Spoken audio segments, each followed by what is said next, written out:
Aston CEO Dr. Ulrich Betz told me yesterday that the V12 Vantage S is the culmination of everything Aston knows about making a car fun to drive from behind the wheel. And considering A, he's a racing driver, and B, the standard V12 Vantage was hardly dull to drive, that's quite a billing. Essentially a replacement for the V12 Vantage, and thanks to a top speed of 205 miles an hour and a 0 to 62 time of 3.9, the V12S is the fastest car, bar the 177, that Aston has ever made. Power is up 55 horsepower to 565, while it only comes with an automated manual gearbox, has 3-stage adaptive dampers, tweaked styling and variable assisted steering. The step up from the Vanquish Volante, which I drove yesterday, to this, the V12 Vantage S, is pretty significant. The Vanquish is much bigger, it's much heavier, it prefers to be coaxed around the corners, whereas this car absolutely begs you to chuck it around and get on the power earlier and earlier.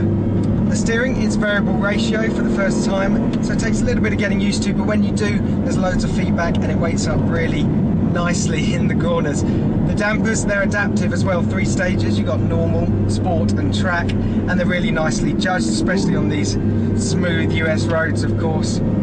And there's a much broader breadth of ability than you get with something like the Vanquish.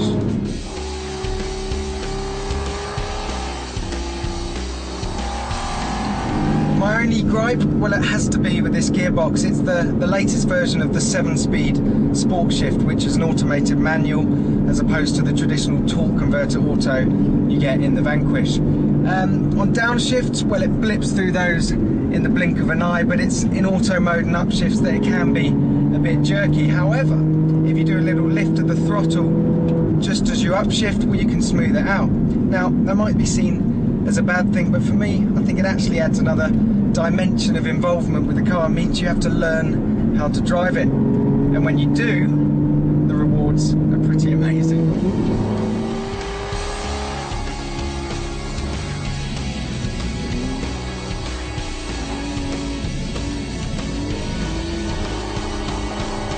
With around 200 kilograms less than the Vanquish to haul around, but the same 565 horsepower V12 engine, as you might imagine, performance with this thing is absolutely savage. If I hit the sport button here, everything sharpens up, and as you can hear, the V12 engine and the exhaust noise behind my head gets a lot more vocal. And even if you have the DSC system in its intermediate track mode, well, you need to be right on it to catch this car at all times, because with all that power, rear-wheel drive and a short wheelbase, it can be a bit of a handful at times.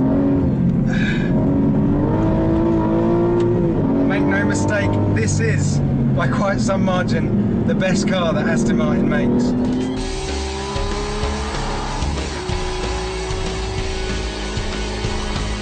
So, does the 138 grand Aston V12 Vantage S keep it up to pace with its rivals?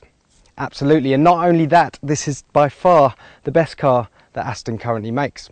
Okay, so the gearbox isn't perfect, and for the same money you can go faster with something like, say, the 911 Turbo, but nothing has the character and tactility of this car. Proof, if you needed it, that Aston is still very much at the top of its game.